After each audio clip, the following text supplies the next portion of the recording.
চাকরি প্রার্থী এবং বেকারত্বের সাথে মুখ্যমন্ত্রী কথা বলছেন না কেন? মুখ্যমন্ত্রীর কোনো চিন্তা ভাবনা কি নেই বেকারত্বের জন্য? প্রশ্ন রাজ্যের টেট পাস করা যুবক যুবতী, বেকারত্ব এবং চাকরি প্রার্থীদের। আমরা শুনবো চাকরি প্রার্থীরা কি বলছেন মুখ্যমন্ত্রীর উদ্দেশ্যে। মাননীয় মুখ্যমন্ত্রী প্রফেসর ডক্টর মানিক সাহা, যিনি স্বচ্ছতা, নিরপেক্ষতা, দায়িত্বশীলতার কথা বলছেন, এবার চাকরি প্রার্থীরা টেট পাস করার পর কেন বসে আছেন? কেন তাদের অফার দেওয়া হচ্ছে না? কারণটা কি? কেন তারা রাস্তায় নামতে হচ্ছে? প্রশ্ন করছেন রাজ্যের এই উচ্চশিক্ষিত যুবক যুবতীরা। শুনুন মুখ্যমন্ত্রীর উদ্দেশ্যে কেন বেকারত্বের জন্য, কেন চাকরি প্রার্থীদের জন্য মুখ্যমন্ত্রীর চিন্তা ভাবনা নেই। প্রশ্নগুলো চাকরি প্রার্থীদেরই, শুনুন কি বলছেন তারা। শুধুমাত্র এদের থেকে অধিক সবকিছু খালি আমাদেরকে বোঝানো হচ্ছে যে এটা সম্ভব না, ওইটা সম্ভব না, কিন্তু এখন পর্যন্ত কোনো ধরনের আইনি জটিলতা নেই। যা ছিল সুপ্রিম কোর্টের রায় সব ঠিকঠাক হয়ে গেছে। এখন সরকার চাইলে আমাদের নিয়োগ করতে পারেন, মুখ্যমন্ত্রী চাইলে আমাদের নিয়োগ করতে পারেন ত্রিপুরার শিক্ষা ব্যবস্থার উন্নয়নের স্বার্থে, কিন্তু আমাদেরকে এখনো নিয়োগ করা হচ্ছে না। কেন নিয়োগ করা হচ্ছে না এ নিয়ে আমরা কিছু বলতে পারছি না। এটা একমাত্র আমাদের মাননীয় মুখ্যমন্ত্রী স্যারই বলতে পারবেন। মুখ্যমন্ত্রীর সাথে কি দেখা করেছেন? আমরা অ্যাপয়েন্টমেন্ট দিয়েছি 12 থেকে 15 বার। স্যার আমাদের সাথে দেখাও করছেন না, আমাদের সম্পর্কে কিছু বলছেনও না। কষ্টে তো তখন লাগে যখন স্যার দেখি আমরা যে বিভিন্ন অনুষ্ঠানে স্যার অনেক কিছু উদ্বোধন করতে যান, সময় আছে স্যারের কাছে। তারপর ত্রিপুরা যে ইনস্টিটিউট কন্টেন্ট ক্রিয়েটর আছে ওনাদের সাথে দেখা করতে যান, সময় আছে। আমাদের সাথে দেখা করার ক্ষেত্রে স্যারের সময় নেই। আমরা বুঝতে পারছি না কেন এরকম করছে স্যার আমাদের। শুনলেন চাকরি প্রার্থীদের অত্যন্ত কষ্টের কথা। তারা বলছেন আমাদের খারাপ লাগে যখন ইউটিউবার ব্লগারদের সঙ্গে দেখা করতে যান মাননীয় মুখ্যমন্ত্রী প্রফেসর ডক্টর মানিক সাহা। আর এই শিক্ষিত বেকার যুবক যুবতীরা যারা চাকরি পেয়েছেন, টেট পাস করা চাকরি পেয়েছেন, তারা মুখ্যমন্ত্রীর সাথে দেখা করতে চাইলেও তাদের দেখা হচ্ছে না, অ্যাপয়েন্টমেন্ট পাচ্ছেন না। এই হতাশা তারা ব্যক্ত করেছেন, তাদের বক্তব্য তারা তুলে ধরেছেন। মাননীয় মুখ্যমন্ত্রীর বাড়ির সামনে এসেই তাদের এই বক্তব্যটা তারা তুলে ধরেছেন। তারা বলছেন কেন মুখ্যমন্ত্রী দেখা করছেন না সেটা ওনারা বুঝতে পারছেন না। কোনো আইনি জটিলতা নেই বলছেন, কোনো কোর্ট কেস হয়নি, কোনো কিছুই না, তবুও কেন টেট পাস করা যুবক যুবতীদের অফার তুলে দেওয়া হচ্ছে না? কেন চাকরি দেওয়া হচ্ছে না? তাদের প্রশ্ন। আবার আমরা দেখি শিক্ষিত বেকার যুবক যুবতীরা রাস্তায় নেমে বলেন আমরা চাকরি পাচ্ছি না, বলেন আমরা মুখ্যমন্ত্রীর সাথে দেখা করতে পারছি না। আবার কেউ বলছেন আমরা মাননীয় মুখ্যমন্ত্রী চাকরি দিচ্ছেন না। অন্যদিকে স্পেশাল এক্সিকিউটিভ চিৎকার করছেন, স্পেশাল এক্সিকিউটিভ বলছেন আমাদের কেন অফার দেওয়া হচ্ছে না, আমাদের কেন রেজাল্ট পাবলিশ করা হচ্ছে না, আমরা পরীক্ষা দিয়েছি অনেক দিন হয়ে গেছে, কেন হচ্ছে না। অন্যদিকে টেট পাস করা ওনারা প্রতি মুহূর্তে আন্দোলন চালিয়ে যাচ্ছেন, কথা বলছেন, মাননীয় মুখ্যমন্ত্রীর কাছে অনুরোধ করছেন, দেখা করার কথা বলছেন এবং তাদের অফার দেওয়ার কথা বলছেন, কিছুই হচ্ছে না। কিন্তু কেন? তাদের প্রশ্ন, মাননীয় মুখ্যমন্ত্রী যদি ইউটিউবার ব্লগারদের সাথে দেখা করতে পারেন, মাননীয় মুখ্যমন্ত্রী যদি বিভিন্ন কিছু উদ্বোধন করতে পারেন, তাহলে আমাদের সাথে 1-2 মিনিট কথা বলতে পারছেন না কেন? তাহলে কি মাননীয় মুখ্যমন্ত্রী আমাদের জন্য কোনো চিন্তা করছেন না? মাননীয় মুখ্যমন্ত্রী কি আমাদের জন্য কোনো কিছুই ভাবছেন না? যদি মাননীয় মুখ্যমন্ত্রী ভাবতেন তাহলে দেখা করছেন না কেন? মাননীয় মুখ্যমন্ত্রী 100% ট্রান্সপারেন্টের কথা বলছেন, মাননীয় মুখ্যমন্ত্রী চাকরির ক্ষেত্রে স্বচ্ছতার কথা বলছেন, নিরপেক্ষতার কথা বলছেন, কিন্তু সেটাকে মাথায় রেখেও রাজ্যের বেকার যুবক যুবতীরা প্রশ্ন করছেন রাজ্যের মাননীয় মুখ্যমন্ত্রী যদি সবার সাথেই দেখা করতে পারেন তাহলে আমরা কেন নই? আমাদের সাথে দেখা করছেন না কেন? বেকার যুবক যুবতীরা কী অপরাধ করেছেন মাননীয় মুখ্যমন্ত্রীর সাথে?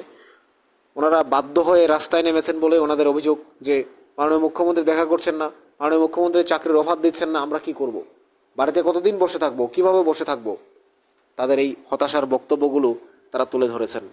আপনাদের কি মনে হচ্ছে? একদিকে স্পেশাল এক্সিকিউটিভ ওনারা রেজাল্টের জন্য চিৎকার করছেন, ওনারা বলছেন রেজাল্ট চাই, আমরা রেজাল্ট পাচ্ছি না, আমরা পরীক্ষা দিয়েছি অনেক দিন হচ্ছে, আর কতদিন ধৈর্য ধরবো? ধৈর্যের একটা সময় রয়েছে, কিন্তু ধৈর্যের বাঁধ যখন ভেঙে যায় তখন কি হয় আপনারা বুঝতে পারছেন। এই বেকার যুবক যুবতীরা কেন রাস্তায় নেমেছেন? ওদেরকে রাস্তায় নামার জন্য কি কেউ উৎসাহিত করছে? না, আসলে ওরা পরীক্ষা দিয়েছে, চাকরি পেয়েছে, ওনারা অফার পেলে একটা স্কুলে জয়েন করবে। আগামী দিনে আমাদের রাজ্যের এই যুবক যুবতী বা আমাদের রাজ্যের ছেলে মেয়েদের মানুষ করার ক্ষেত্রে তাদের ভূমিকা থাকবে অনন্য। এই 361 জন কেন অফার পাচ্ছেন না? এই 361 জন কবে অফার পাবেন? 361 জনের সাথে মাননীয় মুখ্যমন্ত্রী দেখা করছেন না কেন? কি কারণে? প্রশ্নগুলো ওনারাই করছেন। আবার একদিকে বেকার যুবক যুবতীরা বলছেন যে স্পেশাল এক্সিকিউটিভরা কন্টিনিউয়াসলি বলে যাচ্ছেন যে কেন রেজাল্ট দেওয়া হচ্ছে না। সোশ্যাল মিডিয়ার সমস্ত জায়গায় ওনাদের একটাই কমেন্টস, ওনাদের উত্তর একটাই চাই, ওরা জানতে চায় কবে রেজাল্ট দেওয়া হবে, কেন অফার দেওয়া হচ্ছে না, কেন আমাদের রেজাল্ট পাবলিশ করছে না, কেন মেরিট লিস্ট দেওয়া হচ্ছে না, কবে দেওয়া হবে। অন্যদিকে নতুন যারা আগামী দিনে পরীক্ষার জন্য প্রিপারেশন নিচ্ছে ওনারা বলছেন কবে আবার নতুন করে চাকরি নেওয়া হবে। শুধুমাত্র বিজ্ঞপ্তি প্রচার করছে, শুধুমাত্র সরকার প্রেস মিট করে বলছেন যে এত দপ্তরে এতজন লোক নেওয়া হচ্ছে, এতজন করে দেওয়া হচ্ছে।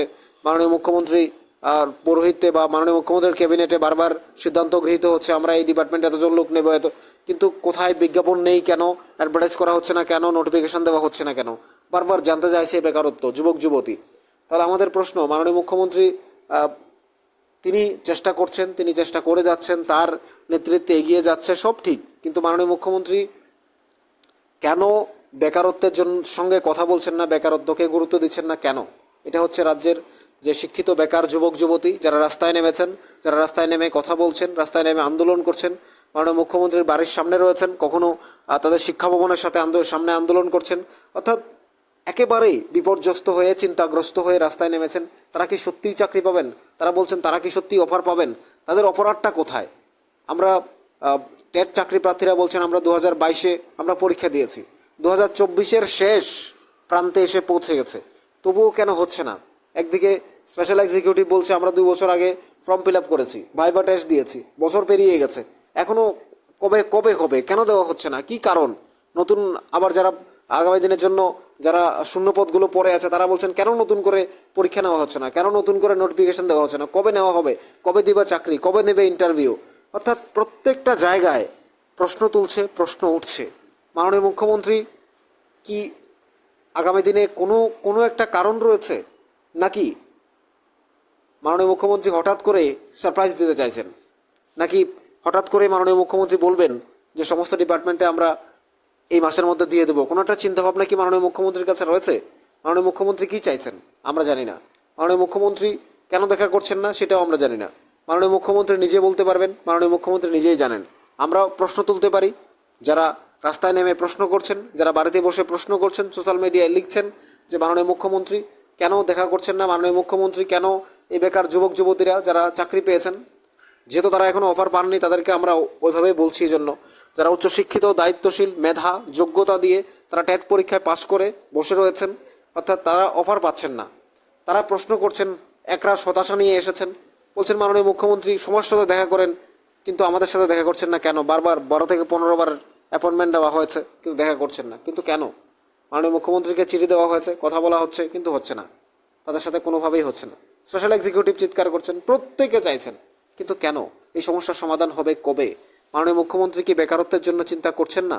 মাননীয় মুখ্যমন্ত্রী কি বেকারত্বকে নিয়ে ভাবছেন না? মাননীয় মুখ্যমন্ত্রী কি এই চাকরি প্রার্থীদের নিয়ে অন্য কোনো চিন্তা ভাবনা করছেন? তাদের চাকরি হবে কি? প্রশ্নগুলো বারবার ঘুরে ফিরে আসছে। আমরা চাই মাননীয় মুখ্যমন্ত্রী প্রফেসর ডক্টর মানিক সাহা ওনার নেতৃত্বে যেভাবে এগিয়ে যাচ্ছে, আমরা চাই এক ত্রিপুরা শ্রেষ্ঠ ত্রিপুরা হোক, কিন্তু সেভাবে বেকারত্ব এ রাজ্যে এক নতুন ইতিহাস তৈরি করুক। মাননীয় মুখ্যমন্ত্রী একটা বিশাল সংখ্যক চাকরির নতুন করে বিজ্ঞপ্তি দেওয়া হোক, এবং মাননীয় মুখ্যমন্ত্রী যারা অলরেডি চাকরির যোগ্যতা অর্জন করেছে, যারা অফার পাওয়ার জায়গায় রয়েছেন, ওনারা যেন অফার পেতে পারেন, সেই সুযোগটা যেন থাকে। অন্যদিকে জেআরবিটির ওনারা অফার পাচ্ছেন না, গ্রুপ ডির, সে কথাও তুলে ধরেছেন। ওরা প্রত্যেকে একের পর এক চিন্তিত রয়েছেন।